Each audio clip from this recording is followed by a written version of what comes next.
Hello everybody, welcome back. Today as well we have got to another video. In this video I'll show you how you can change language on your Taobao app. But before that, please do make sure to like our video, subscribe our channel, and yes, without any further delay, let's get started.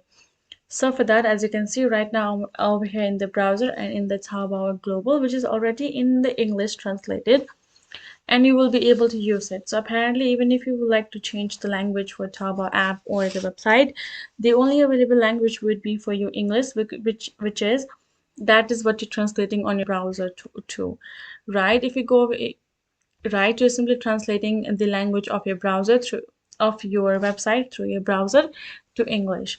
Now if you would like to simply change it to your particular national language, and for that you simply have to go ahead and change your language on your Google account. Go ahead, go to the language and add in the another language and make that the browser language. So when you can simply over here in the Taobao website, you can simply switch to that so it covers up.